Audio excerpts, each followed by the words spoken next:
Hi everyone, welcome to this week's episode of No Such Thing as a Fish, where we were joined by the absolutely brilliant science communicator, Greg Foote. Now, I have known Greg for many, many years. He is really, I would say, one of the UK's premier fact checkers.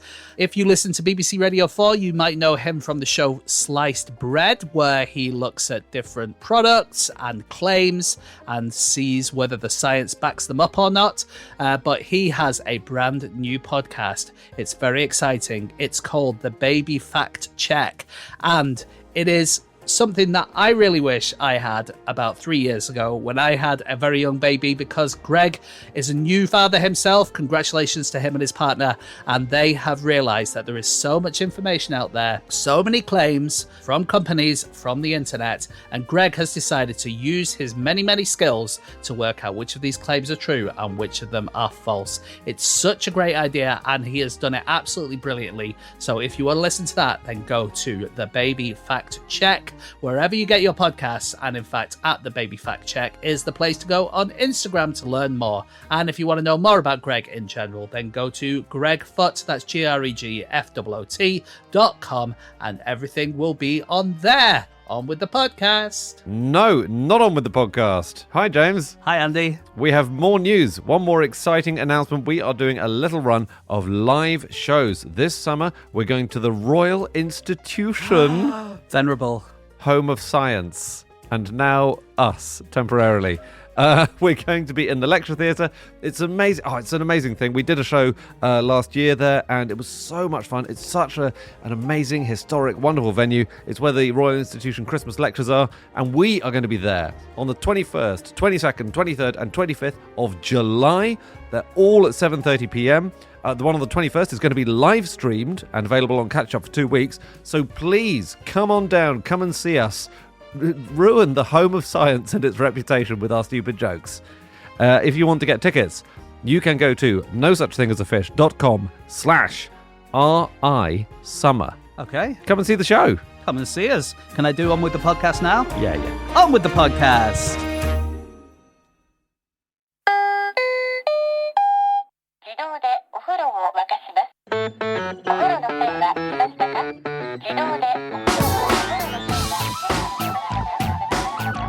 Hello and welcome to another episode of No Such Thing as a Fish, coming to you from the QI offices in Holborn. My name's Andrew Hunter-Murray, and I'm here with James Harkin, Anna Tajinski, and Greg Foote. Hello. And once again, we've gathered around the microphones with our 4 favourite facts from the last 7 days. So, in no particular order, here we go. Starting with fact number 1, that is Greg. Tests have shown that a Volvo 240 used to be the best car with the right vibrations to calm down a crying baby. Wow. I was told this by one of the UK's leading infant crying academics, by the way. Oh, Wow. Yeah. leading infant crying academics. He goes to all the annual crying conferences, he was telling me. I was going to say whale of a time, but that feels too soon for a lovely. No, bad brilliant. pun. Oh, you've come to the right place for jokes like that.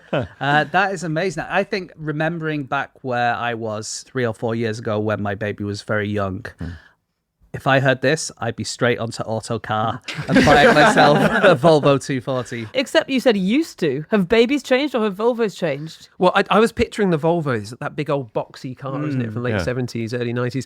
I think cars have got quieter. I I think they probably see. dampen the vibrations a little bit more That's true. as well. So, yeah. So James needs to go second hand. Do babies have a bigger carbon footprint than the rest of us because they're driving around in these massive old Volvos? Babies do have a big carbon footprint, don't they? Like, Hey. and household pets as well. They say that those are 2 big changes you can make in your life that's going to massively increase your carbon footprint. Feed the dog to the baby, and then you half it. So that's Glad you went that way round. so. This is really so. I didn't know about Volvos in particular, but I knew that vaguely vibrations help babies stop crying. Yeah. And Honda announced in 2022, the big Japanese car giant, they had developed a car specifically to stop babies crying. Yeah. But it was a small plush toy car. Oh, you fell into Andy. it, which recreates the sound of the womb. Yeah, so I think that's what it comes down to. I was reading some science papers about it. Firstly, they call this rhythmic vestibular stimulation, which I think is what got us into this problem in the first place. But it's all about the motion and the sound, supposedly being similar to what's in the womb. Maybe there's kind of the sound acting as white noise as well, to kind of calm the baby down. White noise is really interesting. I read about the first ever white noise machine. I don't know if you guys found Oh, this. no. Is it just static on a wireless? It's older. It's older. Do you want to guess? Oh, ancient Egyptians. Oh, for God's sake. Yeah. You shouldn't have done that. Sumerian linear being. God damn it. It's definitely earlier than you might think. It's from 1667. And the first person to ever use a white noise machine was Pope Clement IX. And he suffered from bad insomnia. And so he commissioned an architect called Gian Lorenzo Bernini to come up with some way of helping him sleep. And it was well known at the time that like flowing water could help you sleep. And so Bernini came up with this machine, which had a rotating wheel, collected some paper, and it would just make this white noise. And it worked. And the Wow. Pope slept like a baby. Well, they do look like babies, don't they, most popes? So maybe they? that's why it works. Being the Pope used to be the absolute sweetest gig in the whole world, didn't it? Yeah. Just if the modern Pope commissioned an architect to build him a machine to help him sleep, everyone would say you've lost touch with the people. But back then you could. I mean, he does live in an enormous gold palace. That's true. Yeah, it's true. Which is decorated by the greatest artists of all time. Yeah, but he didn't commission. It's a hand-me-down. It's a hand-me-down. He got it off Vinted. Yeah. So I've also been chatting to various sleep experts recently, and one I spoke to about white noise, and they said, look, white noise can help mask noises in the house, like dogs barking, doorbells going, that sort of thing. Bit of advice, if you are going to use white noise around your baby, don't make it too loud, don't put it too close to the baby's cot. But then I had this really interesting chat with Professor Helen Ball, who's the director of the Durham University Sleep Lab. And she was saying, should we really be encouraging babies to sleep more deeply and for longer? Because actually you need them to stay aroused. And you don't want to blunt that arousal with something like white noise. On the other hand, if the baby's asleep, you can sleep. Yeah. That is exactly it. Yeah. This is a huge problem I have with all parenting advice. Is it's very baby focused, and especially with babies waking up. You know, so many people online are like, "Oh, teaching a baby to sleep through the night is actually quite unnatural. It's quite normal, and don't worry, it's healthy for your baby to be waking up every hour." I don't give a shit. It's not healthy for me. And actually, for the whole family, it's less healthy if the parents aren't fresh, right? Yeah. I mean, there's definitely a clash there. Yeah. So what baby Like- needs and what you need. Yeah. Well, I've shown you what side I'm on. Well, you know, there was some advice for babies that would have worked for you as well, Anna, because it does seem like in the medieval times, a lot of babies would drink wine and in quite decent quantities as well. So there was a physician called Bartholomeus Scherenmuller who was asked, what should you do if you can't get your baby to stop drinking wine? And he said, if you cannot get the child off wine, referring to red wine, then give it white wine, well diluted, and that will wean it off the red wine. And doesn't stain their teeth as well. They don't have teeth. They don't have teeth. So was it diluted, but I mean, still probably not best practice. Well, I think so. Not But then, now, no. Yeah, I mean, wine... Colic drops, they used to be alcoholic. What was that? Colic drops used to yeah. be alcoholic. So colic is basically just a catch-all term for uncontrollable crying, Yeah, right? lots of crying. Yeah. And you used to get these drops that would help them, and they would have alcohol, but also opium sometimes, I think. Yeah. It does In the the trick. olden days. There was something called Mrs. Winslow's Soothing Syrup, which was basically morphine. But in the Ebers Papyrus, which is one of the oldest papyruses from ancient Egypt that we have about medicine and stuff, they do say that you should prevent the excessive crying of children by giving them opium. Wow. All of this would have been extremely effective. You can't deny it. And definitely not saying we should do it, but it would have worked. It's a bad idea, Yeah. but it would have worked. Yeah. Who do you think is better at this is going to be a biased sample, but distinguishing their own baby's cries from other babies out of mothers and fathers? I'm going to assume mothers evolutionarily. Yeah. I guess think that. it is quite notable when you hear, even like as older children, when they're all playing a load of them and your child cries, you can kind of notice it, can't you? Well, there you go. And you're not a mother, are you? No. Well, there you go. So that's two theories exploded in James's last point. So it's not mothers particularly. It's just that mothers have always, historically in studies, been better at distinguish their babies crying, and much better because they've always spent more time with their babies. But if you do controlled studies, then it's just about how much time you spend with a kid. And so that's changing a lot. And actually, it doesn't even have to be your child. They ran a study where non-parents were trained to identify a specific baby's cry, hear it a few times, and then had to pick it out of a bunch of other cries that weren't that baby, and they were as good as the parents at doing it. Talking baby cries, have you heard that whole thing about how you can tell from the cry what is up with the baby? Like, this is called the Dunstan baby language. And the idea is that there are particular cries for hunger, I'm sleepy, I'm gassy, lower gas or upper gas, different cry. And it was a big thing. I came across this because of social media. It was a clip from Oprah many years ago. And this lady was on there explaining these cries. And I watched it and I was like, that's totally it. My baby's doing that. I've totally got it. And I became this like baby cry detective for the next week, trying to figure it out. And then I spoke to the experts and the expert was like, nope. Oh, great. Thanks so much. Yeah. Just doesn't work. Unless the parents have contextual information, it's not a thing. I think that is the truth, is that babies cry and you just basically try everything that's worked in the past. You try all those things until one of them works again. Yeah. And to save possible parents a lot of time, there is almost no reliable evidence on the best way to raise children at that age because the studies have not been done. So there are good studies that say don't neglect or abuse your children. They have a bad time. But there aren't good studies that say if you hold and stroke your child for 8 hours a day as opposed to 10 hours a day, they will grow up to be, really independent. Because it's just so hard to get any evidence with that level of detail, Exactly. with enough of a sample size that And across enough time. there are a million variables and not particularly ethical either. Just leave that one crying, but look after that one and let's see what happens. how babies keep crying is insane because babies can cry for hours and hours, right?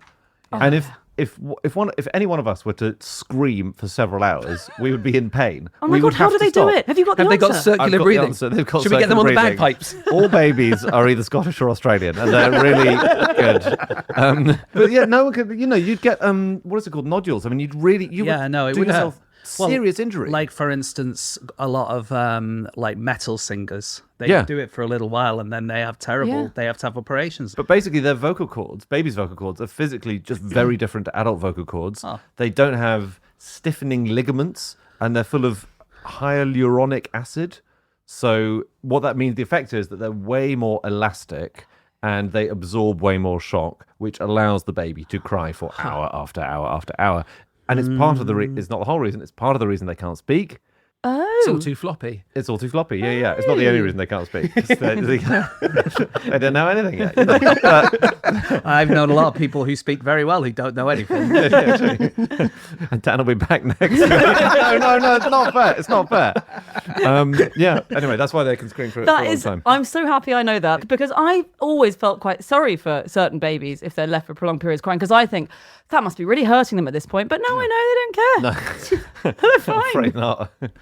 One of the favourite facts that I came across recently in the Baby Fact Check podcast that I've been making is that there's this really interesting bit of research looking at Italian babies and American babies. Now, Italian babies were found to say fewer words than American babies of the same age. Okay. However, when researchers actually looked into this, they saw that Italian babies use gestures Great stuff. way more than American babies. They say for words like eat and telephone and big and hot and good. And when they added up the number of spoken words and gestures from the Italian babies, it was the same number of spoken words from American No babies. way. How awesome is that? Italian American babies are a different Yeah, thing yeah. as well. They don't in mess here. with them. If you're trying to sort of reduce the amount that your baby cries in the early days, don't bother because they've done one of the few reliable studies they have done is looked at all societies, including hunter-gatherer societies, to see which babies cry more or less. And it's basically exactly the same in terms of frequency that a baby under 3 months will cry. I think it's 3 months, maybe under 2 months. So they cry for less long, often in hunter-gatherer societies, largely, I think, because hunter-gatherers tend to pick them up, whereas often in our Western I societies, see. we leave them there. There is a cry curve that is universal. On average, I think babies increase their crying around week 5 to 6 until week 8 when it starts to reduce.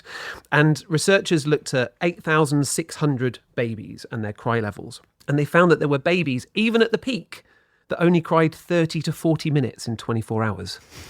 Super babies. Whereas others cried for 7 hours out of every 24 hours. So, big spectrum. Yeah, and is it just literally good luck or bad luck most of the time? Like, it seems to me like the number of people I know who have more than one child, and one of them has been a perfect angel, and the other one has cried nonstop. Yeah. It seems to be. Yeah. There's nothing you can do. I did read, like you said, that pretty much all societies are the same, but I did read one study that said that Danish babies cry less than other. This is European later on, countries. so yes, you're absolutely right. This was just in the early days, and then when the babies get older than 6 weeks or so, then see. there is a big variation, isn't there? Yes, the Danes don't seem to cry. And we don't really know why the Danish children don't cry as much. Some people think that it's like because Danish parents hold their children more. Maybe it's genetics. Some people think it's because they have such good healthcare and long parental leave that the parents aren't stressed, and it means that the parental stress isn't sort of impacting on the child. I've heard breastfeeding. Have you? I've heard breastfeeding. Andy, we're in the middle of something. here. Oh, sorry. Were you saying a fact? Oh, okay. You've got super hearing that you can hear it from the other side of London, can't you? I must go. A woman is breastfeeding, but not being observed by a weird stranger.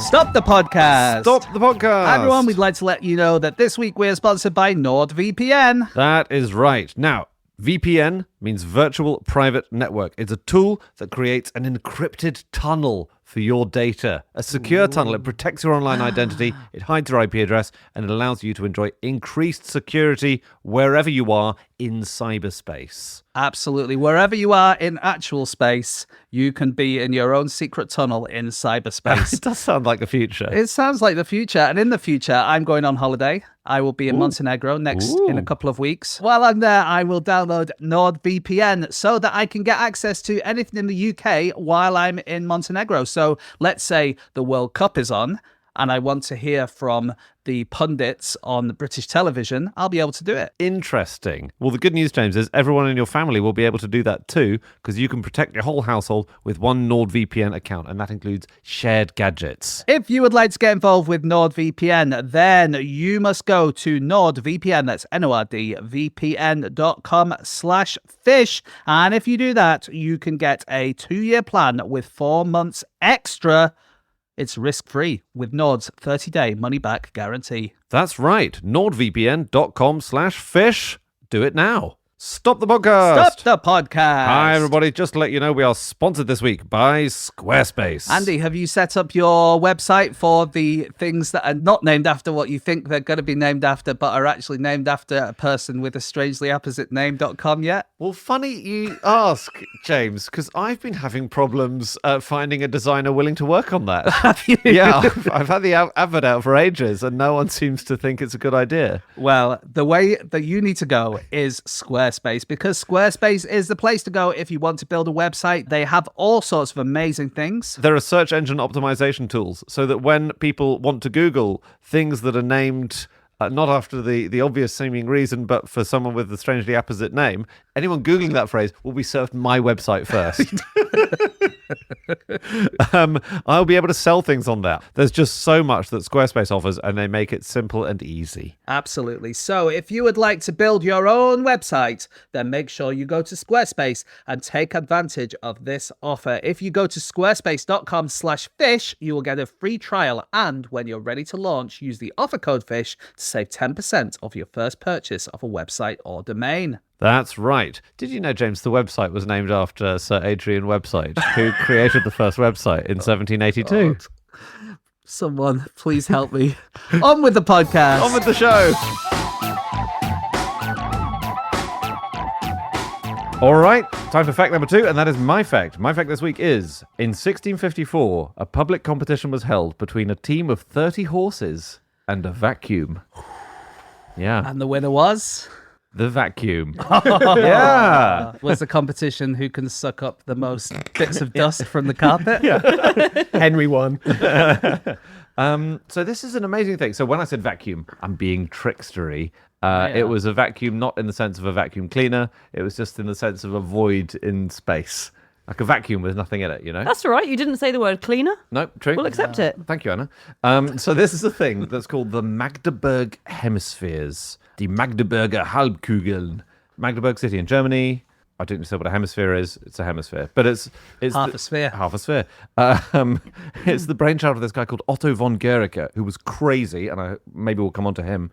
But he was interested in the idea of the concept of a vacuum, because people didn't really know what a vacuum was. And it all comes back to barometers. As it always does with you, Andy.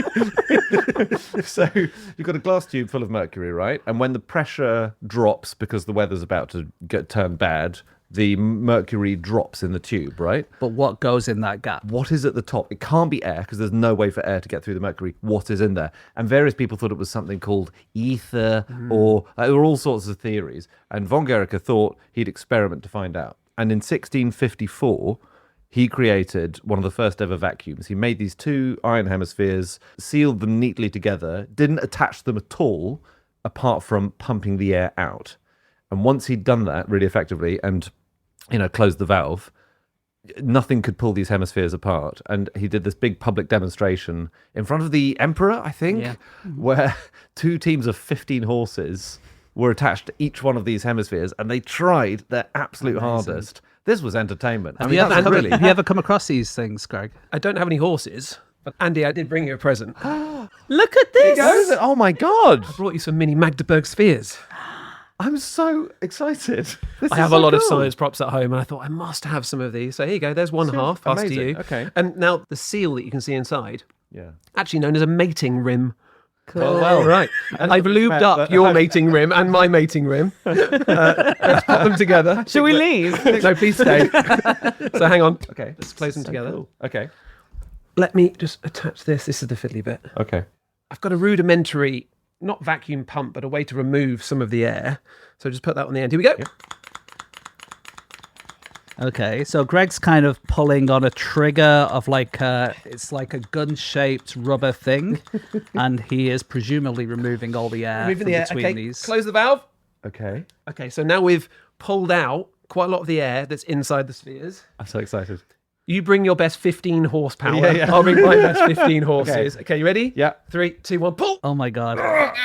It's not going to happen. No. Even twist it. No. Wow. But then, my goodness. once I open this and the air comes out, Oh There it my is. god. Love it. Although There you go. if Andy had just asked his wife to do it, it would have been fine. She's very good on the jars. That is stunning. That's so cool. That is so cool, Greg. I love it. Isn't it great? Look at that.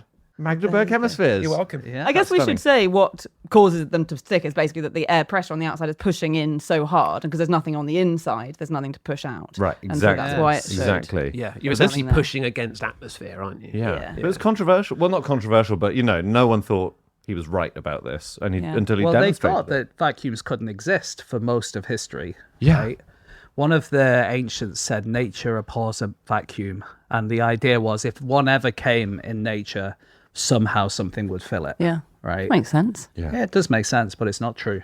We can, as we have seen right now, we can make them. Yeah. But yeah, this guy, von, how do you say his name, Andy? Otto von Guericke? Von Guericke.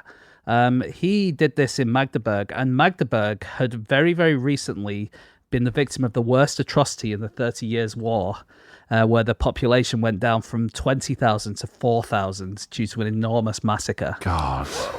And this public competition was almost like, look, we're back, guys. Like having the Olympics or something. A little bit like that, yeah. It was like, we've had a terrible time, but von Guericke was now the mayor, or kind of the mayor, and he was saying, well, look, we can put on these big events of horses pulling things apart. Yeah. Isn't that weird? I was reading about this was 15 horses versus 15 horses. Yeah. Someone tried it with 16.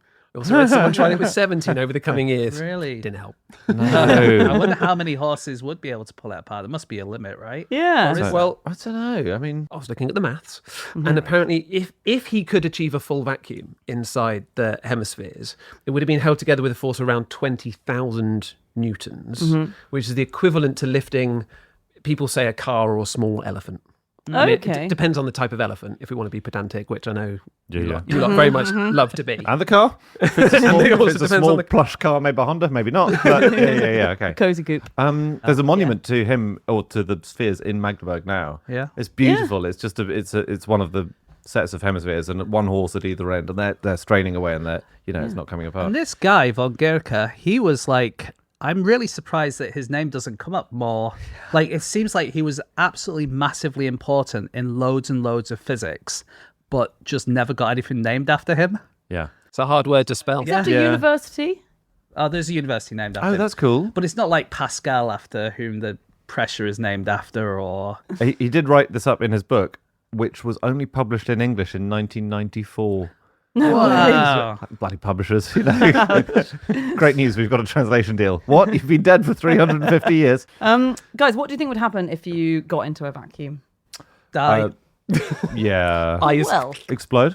not necessarily. Well, not immediately. You would die very soon, but not as quickly as you might think. In the 1960s, when it was more okay to do this kind of thing, they put various animals in vacuums to see what happened. Because they, it was the age of space travel. They were thinking what will happen to humans if they end up accidentally. And so in 1965, they put dogs in a vacuum, and they found that dogs in a vacuum for 90 seconds always survived. Always. Now, they had a bad time. They would immediately fall unconscious. The gas evacuating from their whole bodies, because once you're in a vacuum, the gas wants to leave your body, caused simultaneous defecation, projectile vomiting, and urination, and they swelled up to resemble a massive balloon. But good news, once repressurized, they're fine after 10 minutes. They'd be they were blind for a little bit longer. Jesus. But and they did the same with chimps in 1964, and they found that chimps could last 3.5 minutes. No way. And then within 72 minutes after recompression, they're fine. Again, they swelled up like a huge balloon, and then they were okay. So that's good to know. If you do fall into a vacuum, you've got maybe 90 3 seconds. to 3.5 minutes. How's Well, anyone- we think we're closer to chimps, so maybe 3.5 minutes. Okay. The first vacuum you were talking about was made like with barometers. Oh, yeah. They're just bringing it back to barometers. Thank you. It was by a guy called Torricelli, and Torricelli was also the first person to explain that wind is caused by changes in air temperature. So he's quite got it. People before that thought that wind was caused by dampness coming from the earth and causing stuff to blow around. But he also invented something called Torricelli's trumpet, right? So it's a cone, and the cone gets thinner as it goes along, and it gets thinner and thinner and thinner and thinner, but it goes on for infinity. So it's infinitely long. Did someone build this? It cannot be built. No, right. It's a theoretical cone. But the really interesting thing about it is... He's in the back row of the orchestra. He's also in the front row of the orchestra. He's also 200 miles away. The really interesting thing about it is that the surface area of the cone is infinite because it goes on forever. Okay. But you can show by maths that the volume is finite. You can work out what the actual volume is. And so that means that if you fill it with paint, you can have a finite amount of paint which covers an infinite amount of area. What? No way. Mind No. blown. Hang on. How's it? Hang on. If Topological paradigm. it's going on forever. How can the volume be finite? Because the thing is going on. Yeah. Does it it's- eventually get tighter than an atom of paint? It's basically just a trick of infinities. Okay. really. Okay. And it's a mathematical thing. It's theoretical. It can't exist. Right. That's amazing. And it's because basically you work out the surface area by adding a load of things together until you get to infinity, and you work out the volume by adding a load of things before you get to infinity, and they're slightly different things, and one of them ends up okay. equaling infinity and the other one ends up equaling a finite number. It's a good prank as well for someone on their first day. Can you just go out and get some paint? No, we've got stripy paint. I need enough paint to paint the inside of... What was this trumpet? Torricelli. Torricelli's trumpet. Yeah. Just get down to B&Q. On vacuums. Yeah. So one place which has one of the biggest vacuums, I think, in the whole world is CERN. So Large Hadron Collider. Particle accelerator, very, very big and exciting physics happening. And what they have to do, they have to have these enormous vacuum systems to clear the tubes so that the particles there, I'm simplifying, but I'm at my maximum level, but I know I'm simplifying drastically, so the particles don't smash into the wrong things. Yeah, They're trying to smash particles together. That's fine. So It's apparently it's about this. They say that it's the nave of a cathedral in volume that they have to completely empty out because it's a massive Great Ring. But the volume is thousands and thousands of cubic meters. You get different size cathedrals, of course. This wasn't like a small plushy cathedral. It wasn't. No, what a good point. Or St. Paul's. Yeah. It's like, let's say, a medium. All right, just forget the cathedral thing. All right, they have to empty just the nave, not the chancel. Just the It could probably be the whole of a tiny cathedral. Look, they have to suck out a volume of air. Okay, thank you, Greg. Am I concentrating on the wrong thing here, Andy? But basically, they pump in this extremely cold gas. It takes 2 weeks of pumping to get the gases that are inside the ring to condense and then adhere to the walls of the pipe by adsorption. So not adsorption, the sort of chemical attachment. And even after this huge amount of work they've done, the air inside the space they're trying to clear still contains about 3 million molecules per cubic centimetre. So even after all that work, and that's just because there are more molecules everywhere than you think. Can't get your head around those. You can't get your head around it, no. It's insane. This is where you have to say Avogadro. Oh, yeah. Remember that from chemistry? Yeah, Avogadro's constant. Yeah. Something times 10 to the 23. Yeah. And you always have to add it to your equations to get the number of molecules in things. Oh, right. That's how you calculate how big a cathedral has to be. Right. Okay, thank you. Yeah. And basically, it's the equivalent of being several hundred miles above the Earth. Because the air, the atmosphere, there is so much less up there, so many fewer molecules, but it's still not completely empty. Well, this is because what would you guys say is the definition of a vacuum? Well, completely empty, I would say. Completely empty. Yeah. So is there never a real vacuum then? No, well, basically never. And almost everything that we call a vacuum isn't even close. When you like vacuum packed or vacuum sealed or all of that stuff, vacuum cleaner. All of that stuff is like, you just have to, basically the definition of a vacuum is actually the air pressure on one side is lower than atmospheric air pressure. That's it. It doesn't mean empty. Oh, okay. So it just usually if you've taken out about 70 to 90% of the air, then that creates the vacuum. And so nothing, it's all got air in it, hasn't it? Interesting. Yeah. Fair enough. A vacuum cleaner doesn't suck, it blows. So there's a fan inside that blows air out of the machine. And as you've just said, that lowers the air pressure inside. So there's a pressure differential between the inside and the outside. The surrounding air then rushes in and it brings any little bits of dust and crud and whatever and toast on your kitchen floor into the vacuum cleaner. Clever. That's why you shouldn't use them backwards, because it just fries it all back out again. dust out. Yeah.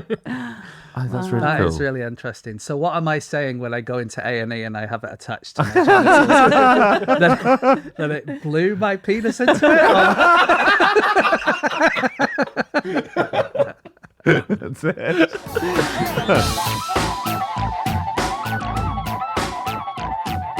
Okay, it's time for fact number 3, and that is James. Okay, my fact this week is that volcanoes sometimes clean up after themselves. Good Brilliant. house guests. Yeah. Yeah. Are we talking lava going back up? Amazingly, they suck. They don't blow. No, so this is something that they found out from the Hunga Tonga Hunga Ha'apa submarine volcano, which erupted in 2022 and basically blew up a lot of Tonga. It was an enormous volcano. It's one of the biggest we've had for many, many, many years. And scientists managed to do some studies about it. And recently they found that it fired out all of this methane, okay, which would be very bad for global warming because it's a greenhouse gas. But at the same time as firing it out, it fired out some other stuff which destroyed methane as well. So Okay. good. So it fires out seawater mixed with ash, and that can mix with sunlight to produce reactive chlorine atoms. I'm going on very much the edge of my understandings here. And that helps to accelerate the decomposition of methane, which means the methane loses its hydrogen atoms, gets chlorine instead, turns into formaldehyde, which then turns into CO2 and water. Now, the problem is that it does this on a huge scale, but not nearly as huge as the scale it does of blowing the stuff off. So it releases overall about the annual emissions of methane of about 2 million cows. What this eruption did. Yeah. But it kind of cleans up around 300th of that per day, and it does it for about 10 days and then it stops. So there's still plenty of methane being sent up by them, but it does do some cleaning. And the interesting thing, as far as the researchers are concerned, is it's possible, now that we've seen this happens in nature, it could be a way of us scrubbing methane out of the sky. Yeah, in wow. the future by using something similar. Because methane is one of the really bad greenhouse gases, isn't it? But it's shorter lived. Yeah, So exactly. it's seen as, if you act on methane quickly, that's a really good way of dealing with a chunk of the problem. Yeah, exactly. If you manage to shove a load of chlorine up there as well, which does also feel like it might have its own issues. Wasn't the hole in the ozone layer CFC? Isn't that chlorofluorocarbon? So that, I presume it's at a different height or at a different Chemistry size is by far the weakest of all of my sciences. Yeah, let's not pretend we all know the difference between chlorine and chlorofluorocarbons and the effect they would have. But someone should do something about it. Someone should start firing volcanoes at the atmosphere, is what you're saying. I just like the idea of them cleaning up after Well, themselves. sort of, to the extent that if you ask a teenage boy to clean up after himself, he does a little bit of a token. It is 1/10 of the work. And it stops. They did find a lot of the methane underneath the bed. I was thinking, does that mean you put a little volcano in a field full of cows? Oh, that's a good idea. Or a load of cows into a volcano. Oh, lovely. It's barbecue night. But the reason that I brought up volcanoes is because I saw a video of you, Greg, that you went to see some volcanoes in Japan. Is that right? Yeah, I did. This was a few years back now. So I was traveling the world meeting scientists whose work was investigating the science of risk. And there was a scientist who was looking at the risk of volcanic ash affecting jet engines for aeroplanes. And he was doing a lot of work out in Japan. So I went to see the Sakurajima volcano, which is the most active volcano in Japan. And we got there and we thought, okay, we got 3 days to try to get this on camera. That's fine. Loads of time for me to chat to the scientist, and we'll get a lot of GVs, loads of shots of it. Within an hour of getting there, the thing erupted. Wow. And then it basically didn't stop. Every 2 hours, it would erupt again. So I can say I've had sushi under an active volcano. We were just sat there going, oh, it's going again. Wow. And what did it look like? Was it just lots of black smoke? Actually, a lot of white smoke. Yeah. Oh, so that is a new pope. That's good. Or actually slightly blue smoke. This was quite interesting because of the sulfur dioxide that's coming out. Again, chemistry. And I could hear it burping on the way as we were kind of driving up towards this volcano. Wow. So these these whooshes, which was it venting. It was like building up the pressure and burping out a bit of the pressure again. So it was a phenomenal experience. You'd see these absolutely massive lumps be thrown out from this volcano. And I remember Dr. Cimarelli was his name. It was like, oh yeah, that one's as big as a bus. What? You can't get your head around that. It's incredible. God, burping amazing. Sulfur and methane sounds like sort of being around an alcoholic middle-aged child. I've seen 2 erupting volcanoes and didn't have nearly as good an experience as you did. I went to one in Reunion where it was kind of a really tiny eruption that was happening on the side of a mountain, and you could just see a little bit of red and a little bit of smoke. It wasn't like a big one that you see in a cartoon or something. And then I went to Eyjafjallajökull in Iceland. Well pronounced. Do you remember when that? Do you remember when that happened? Yeah. So I was there then, and I took a bus up to the fields where it was happening, and I got loads of videos of just grey ash. Cool. Literally, you can't see anything at all. It's just complete ash. I didn't know you were there for that. No, I'd forgotten that as well. Did you see any lightning? No, but I have heard about this. Yeah, the electrification of the ash can produce thunder and lightning in the cloud that comes out of a volcano. And that is one of the theories for how life started on the planet, lightning in a volcano.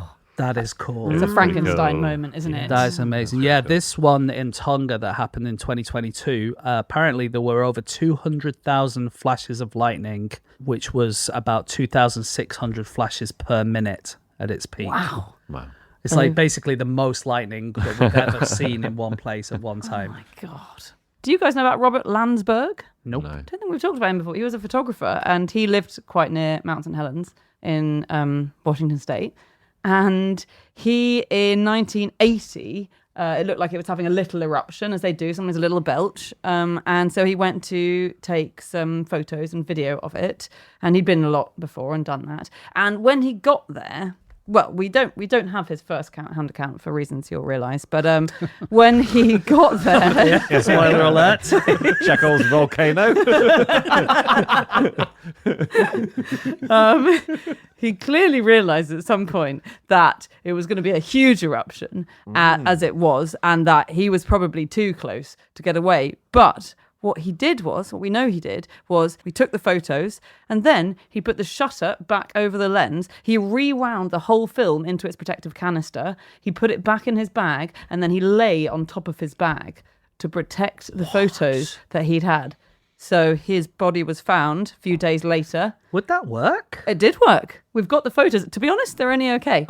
But Did they come back with a little sticker on them saying, maybe stay further away from the volcano in the future? Goodness isn't that me. what a sacrifice? What was his name? He was called Robert Landsberg. Wow. Dedication to the job. It just feels like, I don't think you sink in lava, do you? Because your body is lighter than it. Yeah, I think it was more the ash. Oh, it was the ash. I Ash, see. or like the extreme Sorry. heat sort of pulverized I him, but misunderstood. saved his. It wasn't like a big sort of lava flow came and it went over the top. No, of it. I no. see. Still, we only just found out what the largest volcano on Earth is. Okay. I think it was. Where is it? 5 years ago. Chimborazo? It's a shield volcano. So these are the really like gently sloping, massive ones. They're not as exciting. Okay. They're not the cartoon volcanoes. Okay. Called shield volcanoes because they look like a shield if it's lying down, because they slightly come off the ground and then they've got a little nipple in the middle, Okay. which is where the bit is where the lava comes out. Anyway, scientists were doing a survey, surveying the ocean floor in 2020. We thought it was Mauna Loa, and they found a volcano that is twice as big. Oh, as is Mauna that an Loa. underwater one? Underwater one? Yeah, cheating a bit, I know. That's right. Mauna Loa is the one in Hawaii, which is, if you go from the bottom of the ocean to the top of it, is taller than Everest. isn't Yes, it? Yeah. exactly. But it pokes up above the ocean, but it starts underneath. Is that right? Yeah, I think so. yeah. Okay. Yeah. Nice. Very But cool. anyway, it can't even claim that. It's Puhahonu, if anyone asks, which means turtle surfacing for breath. Love that. And it's big. Yeah, it's kind of, How many cathedrals? Avogadro. people are still, it's amazing, people are still finding volcanoes, but not always under the water or on Earth. There was someone called Linda A. Morabito who was the first person to find volcanic activity in space on Io, a moon of Jupiter. She was working for the Jet Propulsion Laboratory, and she saw some images and thought that could only come from a volcano. And then since then, people have found all sorts of volcanoes on various different moons. Rosalie Lopez found 71 volcanoes on Io. And what I like about her is she was an astronomer, but during the last 3 weeks of her course, Mount Etna exploded near where she was working. And she thought, you know what? I should also go into volcanoes. And she completely changed the direction of her studying and went into space volcanoes instead. And then became one of the best people who have found some of the most volcanoes in space out of anyone. Are they bigger? It feels like the ones on Io must be bigger. Yeah, but than they're a the ones long on way Earth. away, Andy. No, So I it's know. like I quite know. hard- it's quite hard to see them. I'm not saying I'm not saying she's taken the easy way out at all. I wasn't even close to that. No, I know you weren't. But yeah, like I think the largest one we know of is on Mars, isn't it? Oh, I'm sure you're right. Big. Yeah. Okay. And again, it's like very, very wide. It's like from the bottom to the top, it's like the size of France or something. Oh, wow. It's like very, very. If you walked up it, you'd barely even notice you were walking up a hill. But by the time you got to the top of it, you It's were there. higher than anywhere else Wow. that we know about. Katia Morris Craft. Do you read about them in the No. course of your research? They are fantastic. They're a French pair of volcanologists who really lived the life. You know, they had a honeymoon at Stromboli, which is a volcano. They were often the first people to get to a volcano, and they shot a lot of footage. When was this? 70s and 80s. Oh, right. So lots of the classic footage that I remember seeing as a child, you need to have a video about volcanoes, and it was exciting. That was, I'm sure lots of it was shot by them because they took so much amazing footage, and they did it, they rushed as soon as they heard a volcano was going off, they'd rush there. And tragically, they died as well. They rushed to Mount Unzen in Japan, and they were killed by it. Is But that they- tragically when they would genuinely say they died doing what they loved? Yeah. They did. In fact, Morris said he wanted to die at the edge of a volcano. I mean, Like, would it be tragic if like a microphone fell on your head and you died doing what you loved? If people laugh, then I'm doing what I love. Well, if there's an awkward silence, then we move on. That's my true gift.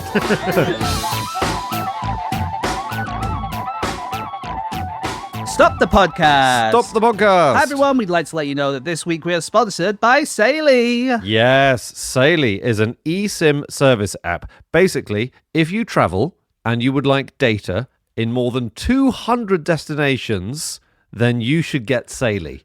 Yes, it is a very easy thing to use. You download it once, you attach it to your phone, and you have data wherever you go. It's affordable. They have plans for all over the world. Just so simple. You just do it yourself. It's eSIM, PSIM. That's really good. I should work in advertising. You absolutely should. I used Saily recently, genuinely. Did you? I went to Germany for a couple of days, and on the runway, I remembered, data. I haven't sorted out the data.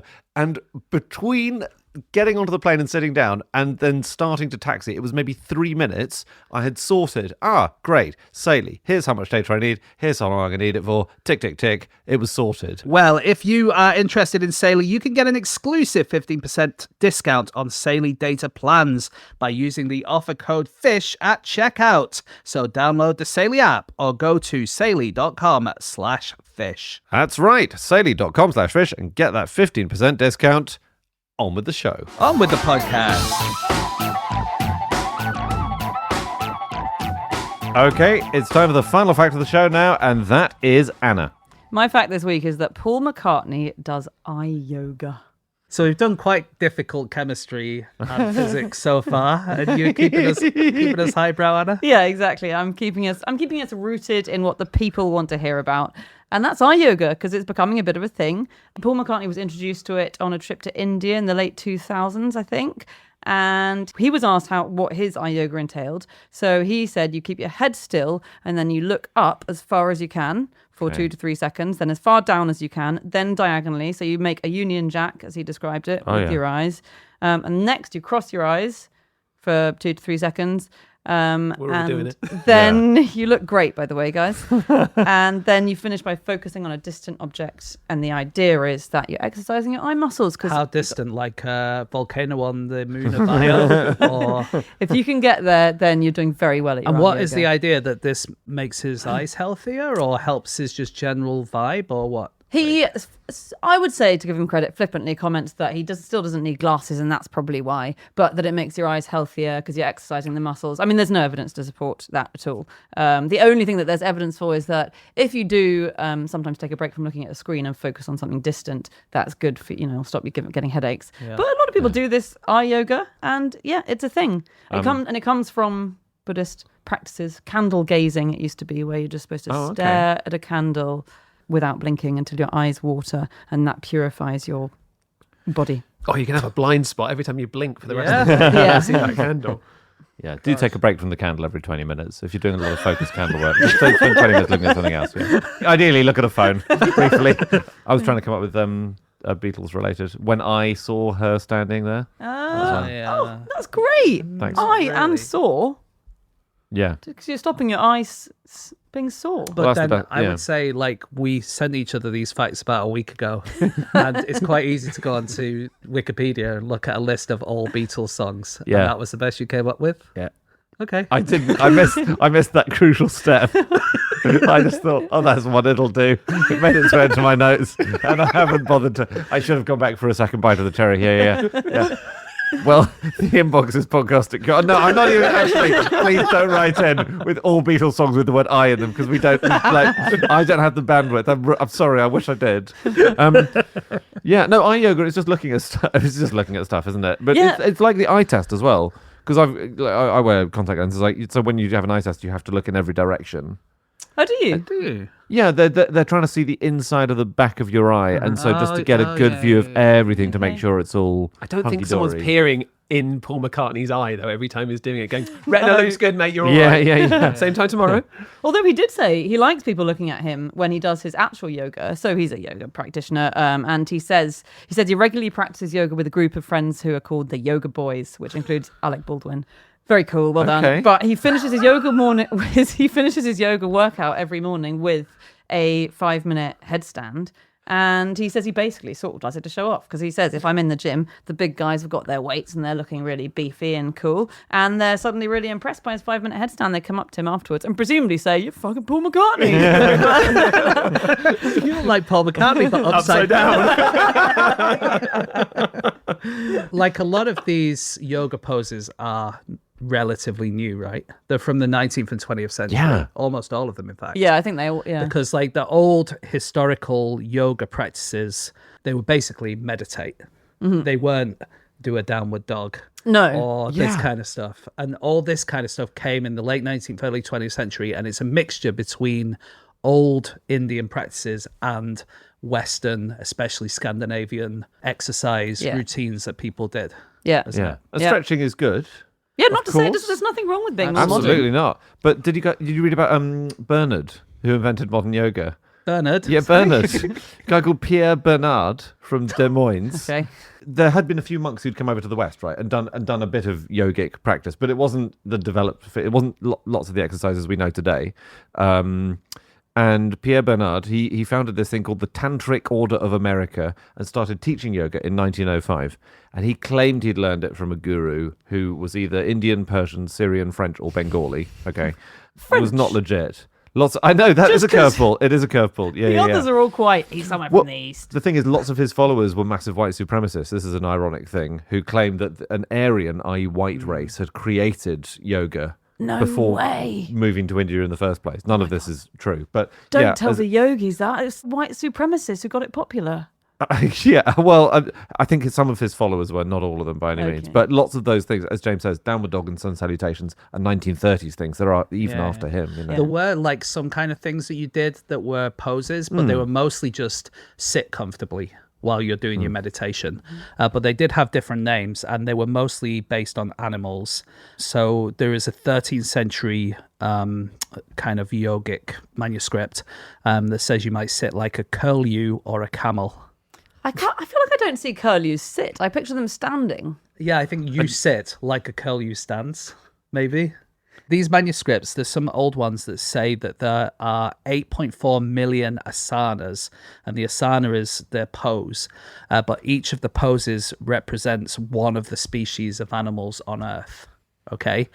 Now, 8.4 million asanas. In 2011, a marine ecologist, Camilo Mora, and his team estimated that there are approximately 8.7 million species on Earth. And this is, if you go on Google and search how many species there are on Earth, that's the figure that normally comes up. Wow. So in the 13th century, we had 8.4 million, and now we think 8.7 million. That's pretty good. It's a rounding error, isn't it, basically? Yeah. So Well you done should be able to them. come up with any species and there'll be a pose for it. Yeah. But a you lot should of these be. will be minuscule wasps and things. Like, how different are the poses going to be? The parasitic wasp pose, you have to get inside the caterpillar. Are you into this stuff, Greg? Into yoga? Yeah. No. Okay. But you're into fitness and wellness and stuff, right? Into fitness, for sure. Fitness. Yeah, wellness is a very loaded word, isn't it? Is it? Someone says wellness to me, and by the time it's reached my ears, I'm hearing bollocks. Okay, you're into fitness. Fitness. Yeah, so I also have a podcast called Sliced Bread, and that's all about looking at products that are making claims, big, bold claims to make you happier, healthier, or greener, and looking for the facts behind them and analysing those marketing claims to find out if they are marketing BS or the best thing since sliced bread. And we do a lot of wellness-related products as part of that. So Did the wellness people often not meet the mark, would you say? Or is it not fair to say? quite often there's something in it, but then it's massively exaggerated. I see. Right. Or applied in a dose or in a manner that you're just not going to get in, say, a supplement or something like that. Okay. Yeah. Are there some brilliant products that you've tested and that have come up short or long? We've looked at something like 150 different wonder products now. I think some of the favourites in terms of most played, air fryers back in 2022. We were looking at whether cooking with an air fryer will save you money. Petrol, that was one of the favourites, premium versus regular. Face creams was a Are big you going to tell episode. us? No, I mean, this is all a hook, isn't it? Oh, So you need to right. go and have a listen. Dishwashers versus hand washing. Oh, which one's better for the environment? Which one uses more yeah. or less water? Oh, so not just wellness, just what's the best? We look at a whole bunch of different products, yeah. Yeah. We recently did infrared saunas. I found that one quite interesting. Oh, So Okay. I was tempted, thanks to social media, of whether I wanted to buy an infrared sauna. And is that you can find the criminals in the sauna You can see if anyone's ejaculated in the sauna. Oh dear. Didn't come up in the research, so to speak. And is the infrared? Sorry, just quickly, the infrared sauna. What actually is that? So it runs at a lower temperature than the traditional kind of dry just a room. finish. It's a room with infrared panels. And the expert said it essentially heats you from the inside out. Like a microwave. It does That's sound it. like a Kind of like a microwave, microwave, yeah. But after 1.5 minutes, you have to come out and jump around and then go back in. I looked up different kinds of yoga. Oh, yeah. And there are various sort of silly kinds of yoga. You know, there's broga, yoga for bros. Yeah. Lovely. Toga with your toes, yuck. Doga, you bring a dog. What? Does a dog do downward dog? I don't know. I think the dog's just allowed to be Or does there. it do downward human? There's a yogi and there's a dogi, you know, all of that. Goat yoga, face yoga, horse yoga, you're on a horse. But basically, I opened a bunch of tabs about this, you know, and often I will open a load of tabs and then I'll read through them at my leisure. But that sometimes backfires because on a reasonably busy train this morning, I just opened a tab and found how to get better, stronger erections using yoga. Well, that's I was reasonably observed at the time. How to click faster than you've ever clicked anything in your life.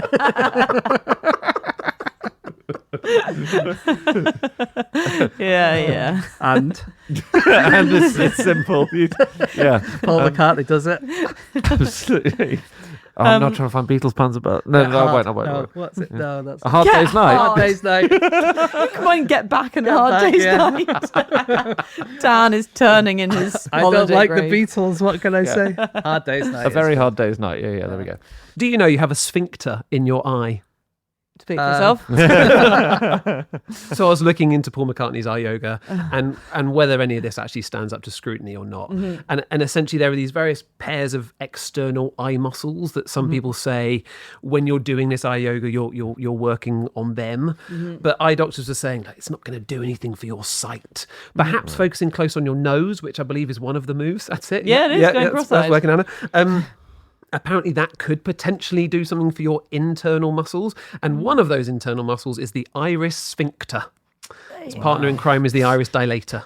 Open and close your iris. So maybe this eye yoga can teach some of these internal muscles to relax your lens easier and focus up close easier. Yeah. But there are better things to do that, like focusing on a pen that's really close to your eyes. But I mean, it does. It's not the maddest thing because they are muscles, the eye. So Paul McCartney, I think it was said that the guy who taught him how to do this said, "Well, you don't have muscles in your ears, so you can't exercise your ears and improve your hearing, but you can exercise Andy your is eyes. moving his ears right now. You are moving your ears. That's more it's not the eardrum. You're is also it? moving your forehead. Yeah, I can only move my whole head when I do the it. rest of his face is locked in concentration. Yeah. But what you can do, which is quite cool, is if you put your hands on the back of your skull at the bottom, either side of your spine, and then you close your eyes, and if you look up and down with your eyeballs, it took me a while to find the right spot on the back of your skull, but if you just look up and down with your eyeballs, you can feel the muscles That's weird. moving, which is quite cool. They're not the basically muscles your- that are moving your eyes. They're connected to the muscles that move your eyes, so they go all the way back to the back of your neck. Isn't that cool? That's amazing. I was trying to think of what's the smallest muscle in the human body? Because if something is a muscle, surely...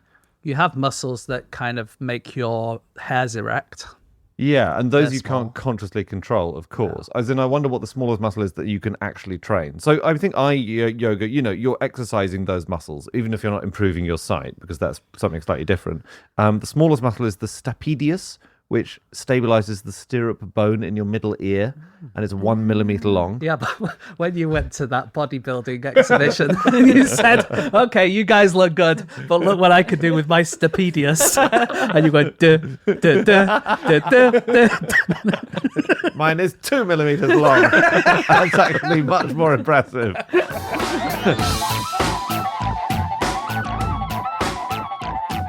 Okay, that's it. That's all of our facts. Thank you so much for listening. If you'd like to hear any more about the things that we've said, we can all be found on our social media accounts. I'm on Instagram at AndrewHunterM. James? My Instagram is no such thing as James Harkin. Anna? You can email podcast@qi.com or get us on Instagram at no such thing. Greg? Instagram at Greg Foot. And you have a couple of podcasts. You mentioned Sliced Bread, but there's another one. Yes, so the new one is called The Baby Fact Check. It is a new parenting podcast where trusted experts fact check all the baby advice that is filling your social media feeds. Fantastic. That's at The Baby Fact Check on Instagram for clips, or you can watch it on Spotify, Apple Podcasts, and YouTube. Terrific. If you want to email us, as Anna says, it's podcast@qi.com. If you want to email us facts that we'll use in Little Fish, our Monday show, we love receiving them. If you want to email us with corrections, clarifications, Beatles puns, and more, stories about how fish has affected your life, all of that stuff, then we wrap all of that stuff up and it goes in Drop Us a Line, which is our fortnightly bonus show. That is part of Club Fish, which is our members club. You can find it on patreon.com/clubfish, and there's all sorts of bonus stuff there. There is extra material that James puts together. There is Drop Us a Line, and at the upper tiers there are things like merch and getting your own fact dedicated to you. Patreon.com/clubfish. It's really fun. But for now, that's it from us. We'll be back next week with another one. Thanks to the Fishbusters team of Liang Lee, Ethan Ripperelia, and everyone else in Team Fish. And we'll see you next time. Goodbye. Norwegian wood. Norwegian woods. So good. Yeah, really good.